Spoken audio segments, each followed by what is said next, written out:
मोदी जी आप रात को 8 बजे आते हैं और कहते हैं कि देश के अंदर 500 और 1000 के नोट लीगल टेंडर नहीं रहेंगे। उस दिन से नोट बंद हो जाती है।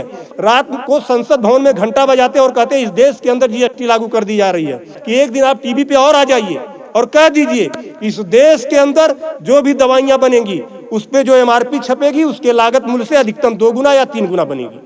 नमस्कार, मैं पप्पू कुमार। साथियों, दवा एमआरपी घोटाला बंद करो भारत सरकार मुहिम को मैंने जो ये शुरू किया है उसको आगे बढ़ाते हुए अब तक मैंने, अगर आप ये वीडियो मेरी नहीं देखें जो मैंने बनाई है तो आप मेरे फेसबुक अकाउंट, ट्विटर अकाउंट पे जाके इस चीज को देख सकते हैं, यूट्यूब चैनल पे भी जाके देख सकते हैं। साथियों, मैंने अब तक लोकसभा के जो हमारे देश के अंदर 543 सांसद हैं और राज्यसभा के 250 सांसद, टोटल 793 सांसदों में से मैंने 327 सांसदों को अब तक रजिस्टर्ड डाक से, ये रसीदें हैं मेरे पास, 327 की संख्या में रसीदें हैं मेरी। जैसे जैसे व्यवस्था होती है मैं उनको रजिस्टरी कर रहा हूँ, प्रत्येक सांसदों को रजिस्टरी कर रहा हूँ। आप ये देखिए, ये रसीदें हैं जो मैंने आजमगढ़ से रजिस्टर्ड किया है, जिसमें से मैंने कहाँ कहाँ किया है। मैंने मिजोरम के जो 1 सांसद हैं उनको, नागालैंड के 1, पंजाब के 13, राजस्थान के 25, त्रिपुरा के 2, उत्तराखंड के 5, उत्तर प्रदेश के 80, अंडमान और निकोबार द्वीप समूह के 1, चंडीगढ़ के 1, दादर एवं नगर हवेली के 1, दिल्ली के 7, दमन और दीव के 1, लक्षद्वीप के 1, पांडिचेरी के 1,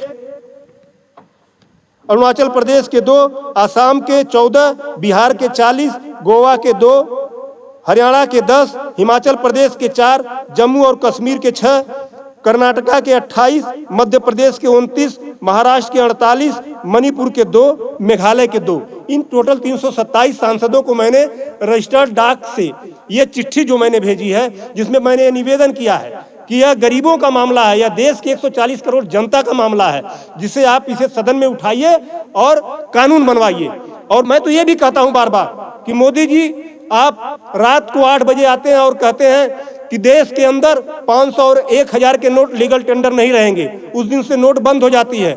एक दिन आप रात को संसद भवन में घंटा बजाते हैं और कहते हैं इस देश के अंदर जीएसटी लागू कर दी जा रही है। इसीलिए मेरा प्रधानमंत्री जी आपसे निवेदन है कि एक दिन आप टीवी पे और आ जाइए और कह दीजिए इस देश के अंदर जो भी दवाइयां बनेंगी उस पे जो एमआरपी छपेगी उसके लागत मूल्य से अधिकतम 2 गुना या 3 गुना बनेगी। साथियों, मैं चाहता हूं कि मेरे इस मुहिम को आगे बढ़ाने के लिए आप भी आगे आएं। सांसदों को जो मैंने चिट्ठी लिखी है, कुछ का जवाब आया, कुछ का नहीं आया, मैं उस पर नहीं जाना चाहता हूं। मैं बस इतना कहना चाहता हूं कि ये आपसे जुड़ा हुआ है, आपका अपना मुद्दा है। इस वीडियो को आप अपने सोशल मीडिया अकाउंट पे लगाइए और मैं ये स्क्रीन पे जो नंबर दे रहा हूं, इस नंबर पे व्हाट्सएप आप लिखकर हाय लिखकर भेजिए। आपको पूरी वीडियो आपके व्हाट्सएप पे दे दी जाएगी ताकि यह वीडियो आप अपने सोशल मीडिया अकाउंट से लगावें। और मुझे मेरे सोशल मीडिया अकाउंट से किसी व्यू की जरूरत नहीं है, मुझे आपका प्यार ही जरूरी है। आप अपने जब सोशल मीडिया अकाउंट से लगाएंगे तो निश्चित रूप से आग पूरे देश में फैलेगी। साथियों, इसी मुद्दे को लेकर मैं इलाहाबाद, गोरखपुर, पटना, दिल्ली और लखनऊ में जाकर लोगों के बीच बोल चुका हूं, लोगों को समझाने का प्रयास कर रहा हूं। आजमगढ़ में मैं लगातार कॉलेजों में और कोचिंगों में जा रहा हूं इसी मुद्दे को जन जन तक पहुंचाने के लिए। जब यह मुद्दा आप अपना मुद्दा समझकर इसके लिए आवाज उठाएंगे सोशल मीडिया से, निश्चित रूप से एक दिन हम कामयाब होंगे। दवा एमआरपी घोटाला बंद करो भारत सरकार, उस वीडियो को जिन लोगों ने अपने अपने सोशल मीडिया अकाउंट पर लगाया, मैं उनको बहुत बहुत बधाई देता हूं, धन्यवाद देता हूं। सबको जय भीम, जय समाजवाद, धन्यवाद। मुद्दा ये नहीं है कि इस पे 305 का प्रिंट छपा हुआ है। मुद्दा ये है कि इसे छपने किसने दिया। नमस्कार, मैं पप्पू कुमार, जिला पंचायत सदस्य, हाफिजपुर, आजमगढ़। साथियों, ये जो मैं वीडियो लेकर आया हूं, ये शुरू में करूं इसके पहले आप इसे देख लीजिए कि मैं किस मुद्दे पे वीडियो। इसे कहते हैं वीगो सेट, इसे कहते हैं आईवी सेट और ये है फिक्स्टर। आइए हम वीडियो पे आते हैं। इस चीज को आप पहचानते होंगे, इसे कहते हैं वीगो। और इस पे आप ध्यान से देखिए, 305 रुपया यहाँ भी दिखाई दे रहा होगा, 305 रुपया एमआरपी लिखी हुई है। और ये आजमगढ़ की मंडी से मुझे मिला है मात्र 8 रुपए का। कितना % कमीशन आप खा रहे हो, ये ऐसा क्यों है, इस पे भी चर्चा होती है। ये देखिए आईवी सेट है, जिसके माध्यम से ग्लूकोज, ब्लड वगैरह चढ़ता है शरीर में, इसे कहते हैं आईबी सेट। इस पे जो एमआरपी लिखी हुई है वो 198, और यहाँ आप देख सकते हैं 198 रुपए की ये आईबी सेट मुझे पड़ी है मात्र 12 रुपए की। फिक्स्टर वीगो सेट लगाने के बाद जो उस पर टेप लगाया जाता है यह मुझे पड़ी है 6 से 7 रुपए की, और इस पे एमआरपी 71 रुपया 50 पैसा। यहां भी आप देख सकते हैं। मैं इसलिए आपके बीच आया हूं। इसी प्रकार से बहुत सारे हजारों 2-3 हजार दवाएं ऐसी हैं जो 100 रुपए की दवा है 3000 की बिकती है। बाइकिल धागा जब आपका ऑपरेशन होता है जिससे आपका सिला जाता है वह 150 रुपए का आता है, उसकी एमआरपी 1045 रुपया आप यहां देख सकते हैं। उसी प्रकार से लंग एक्सरसाइजर 150 रुपए का आता है जिसका प्रिंट रेट है 690 रुपया। बुखार में जो पैरासीटामॉल की जो बोतल आती छोटी सी वह 50 रुपए की आती है, और उसकी एमआरपी यहां आप देखें एमआरपी 522 रुपया है। कमर की बेल्ट जो 100 रुपए की आती है उसे 500, 600, 700 रुपया प्रिंट। और तो और जब किसी की हड्डी टूटती है तो जो राड पड़ता है, राड अधिकतम रेट राड का 500 से लेके 1500 रुपया तक, अलग अलग वैरायटी है, 500 से 15 तक, लेकिन आपको 5000 से 20,000 रुपया 25,000 रुपया चार्ज किया जाता है। आपके दिमाग में आ रहा होगा कि अरे भाई डॉक्टर लगा रहे हैं तो उसको देखिए, डॉक्टर जब आप अस्पताल में भर्ती होते हैं तो बेड चार्ज अलग, नर्सिंग चार्ज अलग, जांच की फीसें अलग, वो सब चीजें करने के बाद 1500 रुपए की चीज खरीद कर आप 20-20 हजार का बेच रहे हो। तब मैं आपके बीच कहने आया हूं कि साथियों, उसी प्रकार से बहुत सारी दवाई हैं। 100 रुपए की दवा, एक दवा मैं देखा, ला नहीं पाया उसको, 100 रुपए की दवा, उसकी एमआरपी 2000 रुपया लिखी हुई थी। हजारों दवाइयां हैं, आपके साथ आपको लूटने का काम कर रहा है।